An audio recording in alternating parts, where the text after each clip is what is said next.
America की चीन को सख्त चेतावनी, भारत को छेड़ा तो छोड़ेंगे नहीं, यूएस भेज रहा है सेना।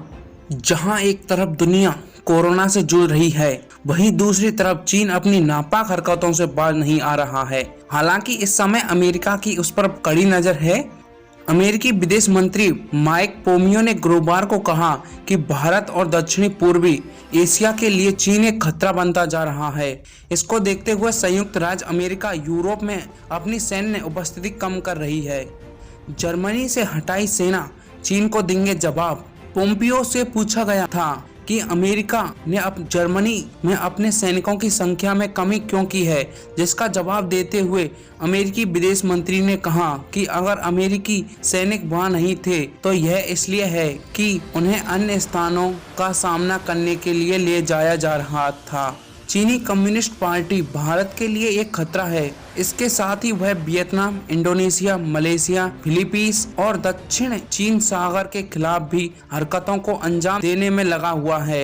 अमेरिकी सेना को इन चुनौतियों का जवाब देने के लिए सही तरीके से तैनात किया गया है। 2 साल पहले से तैयारी शुरू। पोम्पियो ने उल्लेख किया कि ट्रंप प्रशासन ने 2 साल पहले अमेरिकी सेना की एक लंबी रणनीति की समीक्षा की थी।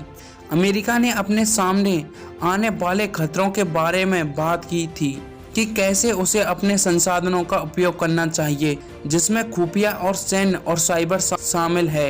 उन्होंने कहा कि इस अभ्यास में भारत के रूप में यह महसूस किया गया कि रूस और अन्य विरोधियों को रोकने की क्षमता और किसी भी जगह पर कब्जा करने वाले लोगों को इस तरह से रोका जा सकता है। अमेरिकी विदेश मंत्री ने कहा कि मैंने सिर्फ चीनी कम्युनिस्ट पार्टी के खतरे के बारे में बात की है। चीन से भारत, वियतनाम, मलेशिया, इंडोनेशिया आदि देशों को खतरा है। हम यह सुनिश्चित करने जा रहे हैं कि हम पीएलए पीपल्स लिबरेशन आर्मी का मुकाबला करने के लिए उचित रूप से तैनात हैं। हमें लगता है कि यह हमारे लिए चुनौती का समय है और हम यह सुनिश्चित करने जा रहे हैं कि हमारे पास ऐसा करने के लिए संसाधन हैं। इससे पहले उन्होंने चीन पर अमेरिका यूरोपीय वार्ता के गठन की घोषणा की ताकि अंटार्कटिका गठबंधन को चीन द्वारा उत्पन्न खतरे की समझ हो सके।